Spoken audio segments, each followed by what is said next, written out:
Hello. ഞാൻ north സ്റ്റേഷനിൽ നിന്ന് ബാലമ്പിളിയാടോ. ആ മനസ്സിലായി. എടോ, നീ കെട്ടാൻ പോണ പെണ്ണില്ലേ പഞ്ചരത്നത്തിലെ അമൃത? ആ അതെ.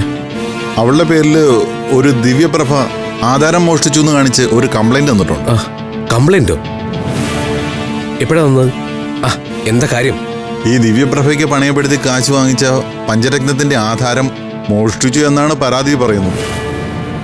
അതിൽ സത്യം വല്ലതും ഉണ്ടോ? അങ്ങനെ ഒരിക്കലും സംഭവിക്കാൻ സാധ്യതയില്ല. ആ എന്തായാലും ഒന്ന് സൂക്ഷിച്ചോളാൻ പറ. 2 ദിവസത്തിനുള്ളിൽ പഞ്ചരത്നത്തിൽ ഒരു പോലീസ് റെയ്ഡ് ഉണ്ടാവും. പഞ്ചരത്നത്തിലോ? അതെ, പണയപ്പെടുത്തിയ ആധാരം മോഷ്ടിച്ച് കൈവശം വെച്ചിട്ടുണ്ടോ എന്ന് അറിയാനുള്ള ഒരു രഹസ്യ നീക്കമാണ്. അറിഞ്ഞത് ഞാൻ നിന്നെ അറിയിച്ചെന്നേ ഉള്ളൂ. നീ ഒന്ന് അവിടെ എത്തി അന്വേഷിക്കും. വെറുതെ കേസാക്കണ്ട. ഞാൻ എത്രയും പെട്ടെന്ന് അവിടെ എത്താം. നിന്നോടുള്ള ആത്മാർത്ഥത വെച്ച് പറഞ്ഞതാണ്. രഹസ്യമായിട്ട് സൂക്ഷിക്കണം. ആ ശരി.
ഹലോ അഖില.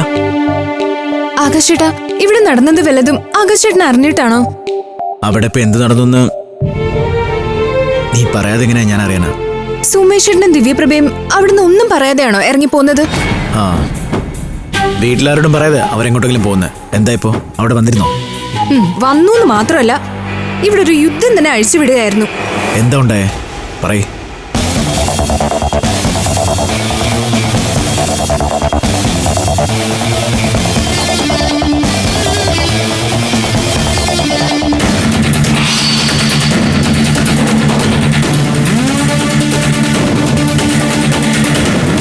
എടി, ഇത്രയും കാര്യങ്ങളൊക്കെ ഉണ്ടായോ? ഞാൻ അറിഞ്ഞില്ല. ആകാശേട്ടനെ എല്ലാം അറിയണം. ദിവ്യപ്രഭ എന്തോ കണക്കുകൂട്ടി തന്നെയാ. എല്ലാത്തിനും കൂട്ടി നിൽക്ക സുമേഷേട്ടനും. ഇതിപ്പോ എന്താ ഏട്ടത്തിന്റെ മനസ്സിലിരിപ്പ്?